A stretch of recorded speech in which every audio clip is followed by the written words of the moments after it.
आज संपवूनच टाकेन या सावीला.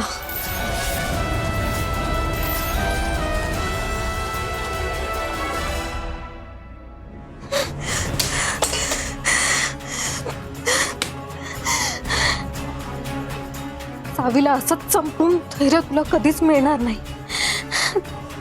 ती जर धैर्यांच्या आयुष्यातून अशीच निघून गेली तर मग ती कायम भूत म्हणून धैर्यांच्या आठवणीत राहील. नाही हिरा नाही, तू असं काहीतरी केलं पाहिजे की धैर्य सावीपासून अगदी त्यांच्या मनाने लांब जातील आणि तुझ्या प्रेमात पडतील. आणि मग सावी धैर्य लांब गेल्यामुळे आपोआप संपून जाईल.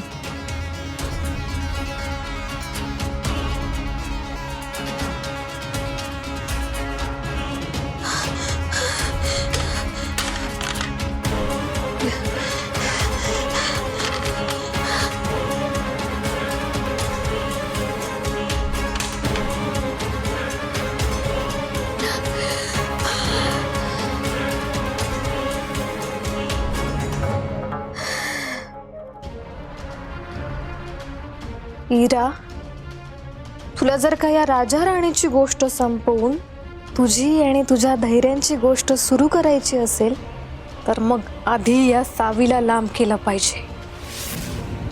आणि त्यासाठी अशी चिडचिड करून चालणार नाही तुला.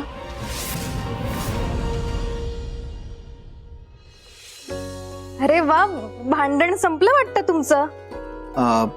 हा, संपलं आमचं भांडण. पण तू आमच्या सोबत जे काही वागली आहे ना ते आम्हाला अजिबात नाही आवडले. तुझ्यामुळे आमच्यात भांडणं झालीत. म्हणून आम्ही आता असं ठरवलंय की तुझ्याशी अजिबात बोलायचं नाही आणि तुला आमच्यात खेळायला पण घ्यायचं नाही. आत्तापासूनच तुझी आणि आमची कट्टी. हो ना सावी? हा, कट्टी. या सावीच्या नादी लागून धैर्य पण तिच्यासारखं डोक्यावर परिणाम झाल्यासारखं वागतायत. तुझी आणि फ्रेंडची कट्टी आहे. कट्टी तू पण कर कट्टी.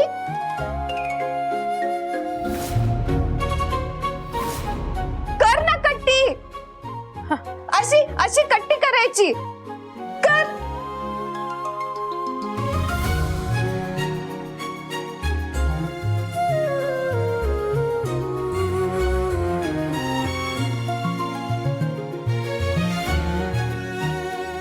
केक.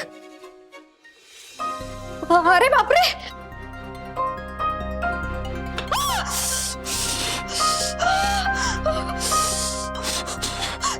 धैर्य खूप जमतंय धैर्य.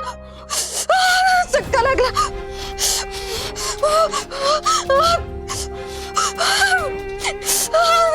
धैर्य मला खूप जमतंय.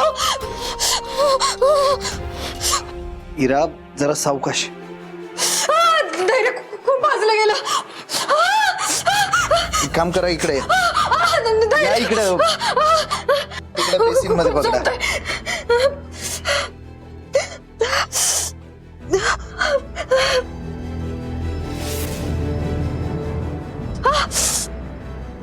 इरा, जमतंय धैर्य.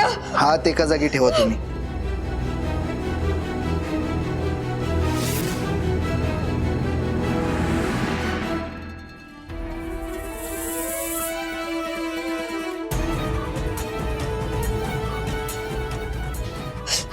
धैर्य तरी पण झोपतंय. हो, खूप भाजलंय मला.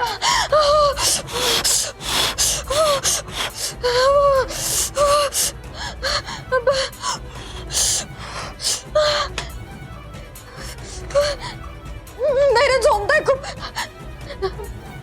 हे मलम लावा त्यावर.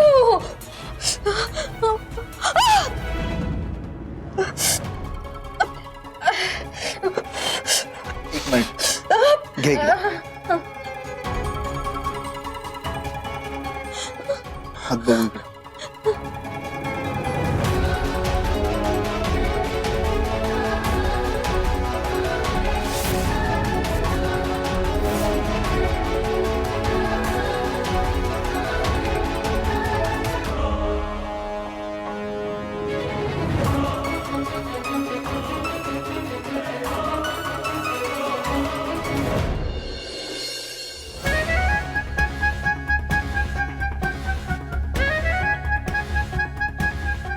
वाटलं होतं त्या सुधाकर काकांकडनं काहीतरी खळबळजनक बातमी मिळेल, पण कुठलं काय, हे काका कुठे कडमडल्यात काय माहिती.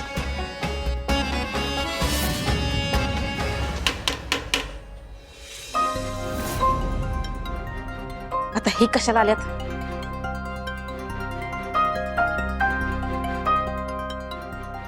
नमस्कार, काय काम होतं?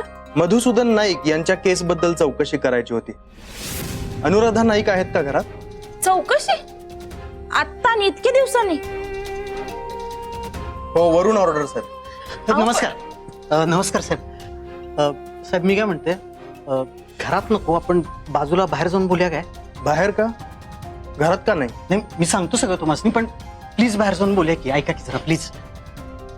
इन्स्पेक्टर साहेब,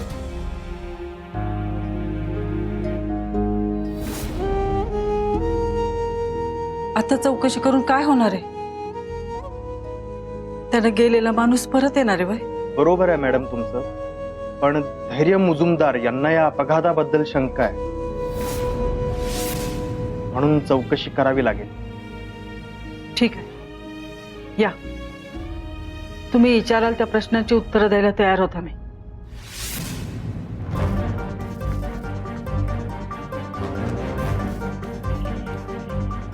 या.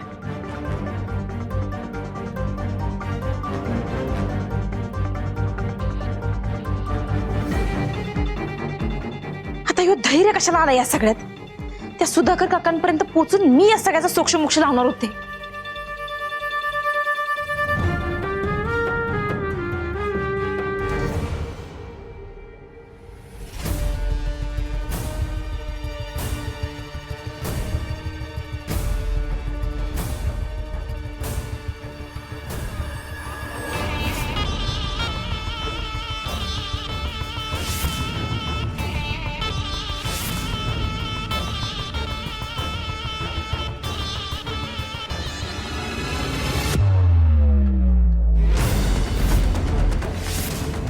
सतत ही सावी आमच्या मध्ये मध्ये येते. धैर्यांना माझी किती काळजी वाटत होती, पण काय, लगेच हिच्या पोटात दुखायला लागलं. अजून किती सहन करायचं हिला काय माहित.